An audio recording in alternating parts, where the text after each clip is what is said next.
Hello, Pasadena. I'm District 7 Council Member Jason Lyon, and this is your 2-minute-ish recap of the week's City Council meeting. As always, we kicked off the meeting with the consent agenda. This week, it included approvals of a market adjustment to certain city staff salaries, a condominium tract map, assignment of a city solid waste franchise, amendments to the year's capital improvement budget, and a request from the Rose Bowl to hold 2 additional concert events in 2027.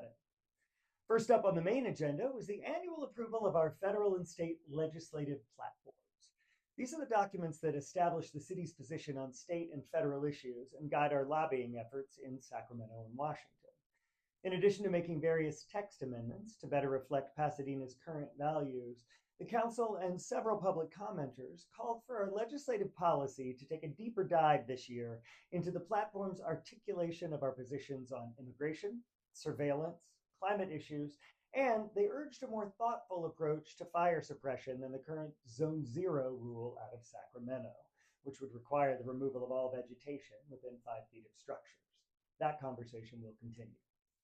Next up was an item to overhaul the training and term limits for city commissioners. Our commissions are a vital part of Pasadena's deliberative process, but they sometimes don't get the resources or the attention they deserve. Up to now, city commissioners were limited by law to 2 3-year terms, but some council members over their years in office stopped observing these term limits, to the effect that one commissioner has been serving for 22 years past the expiration of their term. This week, the council voted to create a more robust commissioner training program and to establish a new term limit scheme that mirrors the one voters approved for the city council. Each commissioner can now serve a maximum of 3 4-year terms.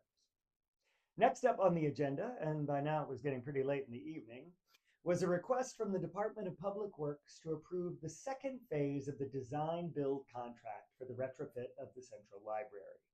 This part of the contract, valued at more than $177 million, will cover the bulk of the construction work. Several council members expressed concerns about the strength of the local hire provisions in the contract.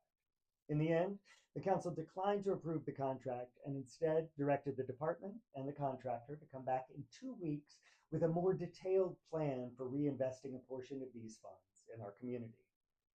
Lastly, the council approved a reorganization of certain bond financing and okayed a second reading of the ordinance establishing the procedure for filling council vacancies. That will now become law in Pasadena.